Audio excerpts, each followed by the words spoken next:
पलवल की ऐतिहासिक भूमि पर पहुंचने पर हम उनका इस्तकबाल करते हैं, स्वागत करते हैं रणदीप सुरजेवाला जी का। हिंदुस्तान की अजीम गरीब शख्सियत चौधरी रणदीप सुरजेवाला हमारे बीच, हिंदुस्तान की वो अजीम गरीब शख्सियत राज्यसभा सांसद, कांग्रेस पार्टी के राष्ट्रीय महासचिव।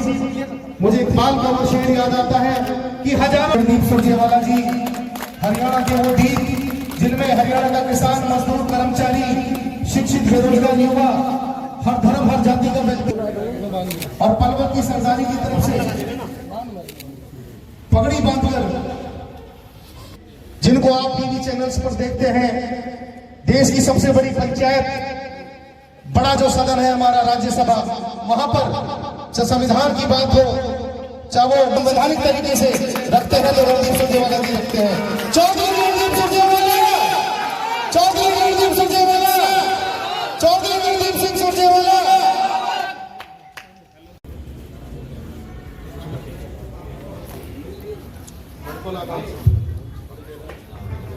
सतबीर बुरा जी केथल से, सतबीर बुरा जी सर केथल से, सतबीर वीरेंद्र जी, मास्टर ऋषिपाल जी, महेंद्र चौहान जी, सुनील सरोज जी, जो परिवार में हमारे कम और भैया बदल दीजिए आईडी मिले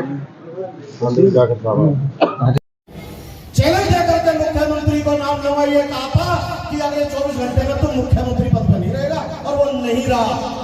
वीरेंद्र जी, मास्टर ऋषिपाल जी, महेंद्र चौहान जी, सुनील सरोज जी, जो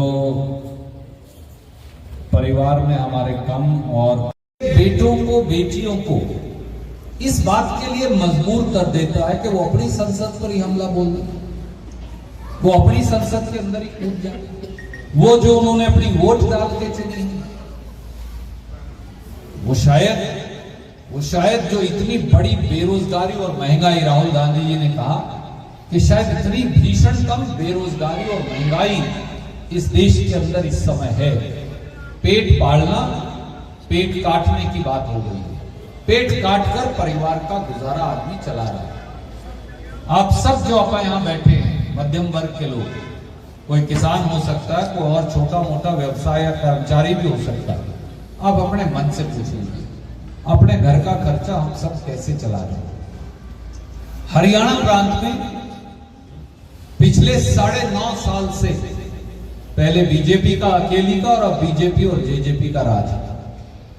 इन 9 साल के अंदर क्या सरकार ने बच्चों को कोई रोजगार दिया? कल ही ये खबर थी कि 2 बच्चे विदेश गए, एक को एजेंटों ने मार दिया, एक वहां एक्सीडेंट में या अस्पताल में बीमार होकर मर गया। उनमें से एक बच्चा हमारे इलाके से, कैथल से भी था, उनके परिवार को मैं जानता हूं। एक बच्चा और अपना पड़ोस से था। जिस प्रांत के अंदर सरकार ये कहे कि तुमको पलवल में रोजगार नहीं दे सकते, फरीदाबाद में नहीं दे सकते, गुड़गांव, भिवानी, महेंद्रगढ़ में नहीं दे सकते, सिरसा, फतेहाबाद में, जींद, कैथल में, कुरुक्षेत्र, करनाल, अंबाला, यमुनानगर, पानीपत में नहीं दे सकते, इजराइल में नौकरी देंगे। मनोहर लाल खट्टर जी अब ये कह रहे हैं इजराइल में बालकों को नौकरी देंगे। अरे भाई यही दे दे। 2 लाख नौकरी खाली पड़ी है। 47 बार पेपर बिक चुके, लीक हो चुके।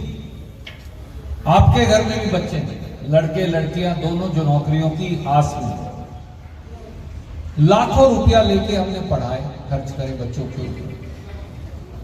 हजारों रुपया इनकी पेपर की तैयारी में खर्च होते।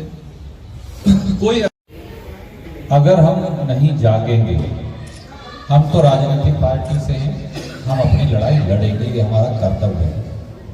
पर अगर हरियाणा के लोग जागेंगे नहीं तो हरियाणा के वो दिन दूर नहीं जब हरियाणा और देश, इन दोनों में से वोट का राज खत्म हो जाए। आप ना कोई जिला परिषद का मेंबर होगा सबीर जैसा, ना कोई विधायक होगा, ना सांसद होगा। इस समय आज जो देश के हालात हैं, उनमें देश के संविधान पर हमला बोला जा रहा है देश की सरकार के द्वारा। पहली बार 75 साल में एक ऐसी सरकार आई जिसने हिंदुस्तान के लोगों पर आक्रमण बोल रखा है। आप कहेंगे भाई हमारे ऊपर तो कोई हमला बोले नहीं, किसानों पर, दुकानदारों पर, गरीबों पर, अनुसूचित जाति पर, पिछड़े वर्गों पर। अगर आपसे बोलने का अधिकार, वोट का अधिकार, एमएलए, सरपंच, जिला परिषद, पंचायत समिति चुनने का अधिकार, अपनी बात कहने का अधिकार जो आज की सरकार छीनना चाहती है वो छीन लिया तो फिर कुछ नहीं बचेगा।